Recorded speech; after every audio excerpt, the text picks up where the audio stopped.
And what we have been informed by the pathologist is that he died by drowning. They have uncovered that he has a bruise to the back of his head and also bruises on his legs, and this will continue to be investigated.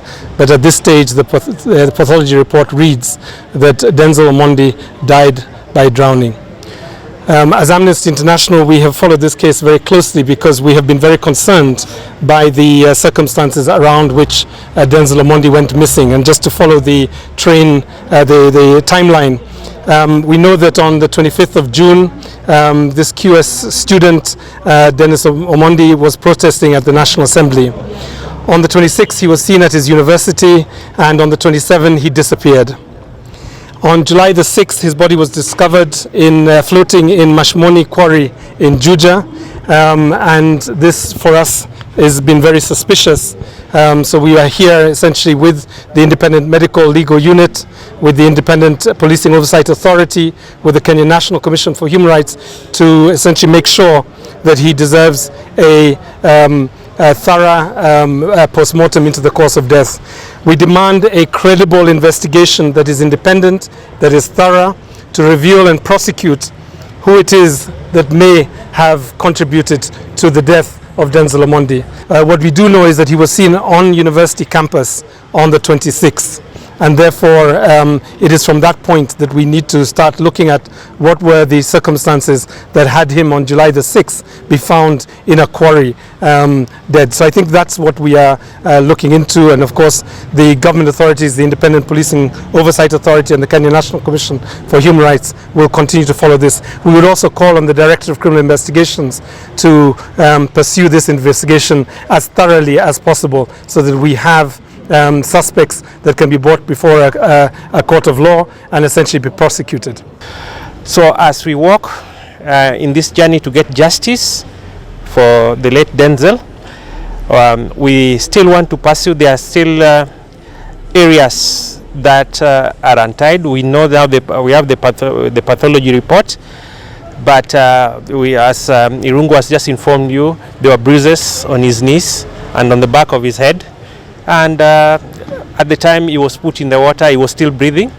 So we still want to pursue all other avenues, and we wait for the DCI and the other independent bodies to give us the circumstances of what happened. They've just gone to the crime scene, and we expect that further we'll get more information. This one is not a secret. Denzel was at Parliament on that particular day. There's a video that is out there, him participating, and it was his democratic right to participate. So he was at Parliament building, and he actually sent a video of him within the compound of Parliament.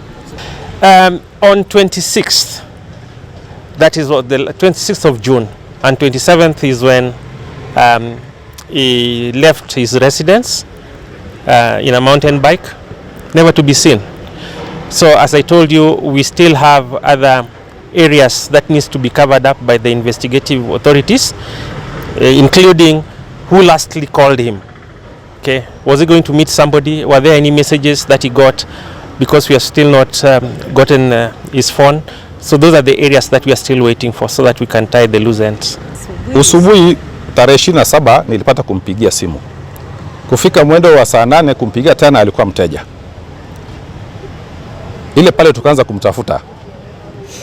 Hatukuwa na shida, manake ni kawaida simu ya mtu kwenda kukosa moto. So tukatarajia pengine akipata ujumbe ya kwamba tulikuwa tumejaribu kumtafuta atanipigia simu. Ila haikuwa hivyo. Baada ya siku 3 ikabidi sasa nisafiri, manake mimi siishi Nairobi ama Juja. Nije kujaribu kutafuta ni nini kilichotendeka. Ndiposa nikakuta ya kwamba hatuwezi tukampata. Ilikuwa mnamo tarehe 1 mwezi Julai, nikaenda kwa polisi kuripoti Juja Police Station ya kwamba mwanangu ametoweka na sielewi alienda wapi. Kwanza siku hiyo sikupata ujumbe yote kuhusu penye haliko. Mpaka ilipofika tarehe 6 ndiposa mtu wa uko nyumbani akanipigia simu ya kwamba kuna jambo ambalo anaona kwa mtandao, na zile ishara zinaonyesha kwamba inaweza kuwa Denzel maana kuwa na kitambulisho chake cha shule na cha kitaifa. Ikabidi nikimbie nikuje hapa Jarokago nidhibitishe kwamba ni yeye ama si yeye. Kwa bahati mbaya nilikuta ilikuwa ni mwili wake. Hayo ndio huzuni ambayo tuko nayo kwa wakati huu. Denzel alikuwa kijana wa kwanza. Manake yeye ndiye alikuwa wa kwanza kwa boma. So matarajio yalikuwa makubwa sana. And I wish to state that Denzel was an able boy. You check on his academic history, he was a sharp fellow. So I don't see another reason why he could not have been left to continue and clear his academics. Tuko na huzuni kwa wakati huu na tungependelea asasi zote za serikali ziweze kujumuika kutupatia ukweli na haki kwa Denzel. He was studying at JKUAT, very bright child since childhood, since ECD. He was promising and we used to talk a lot and he promised to do so many things in our home. But unfortunately, the fate has got it. So what I can tell the other people, the GenZs, you should protect their rights. And therefore they are fighting for the rights of each and every person in this country, not them alone. So it is the duty of the police to protect their rights. Last time I talked to Denzel, we met on Saturday because we were in the same church, that is JKUSDA. And through the conversation we had with Denzel, there was nothing which was like giving him any worry. Even the day he was going for the mandamano, that is on Tuesday, occupying the parliament, there was nothing that showed that Denzel was in any way that could make people to look for his life. Because he was such a humble boy. I've known Denzel for over 10 years. We were with him at the St. Joseph School, Rapogi, back in high school. From Form 1, we were with Denzel. He was a bright student. We used to compete.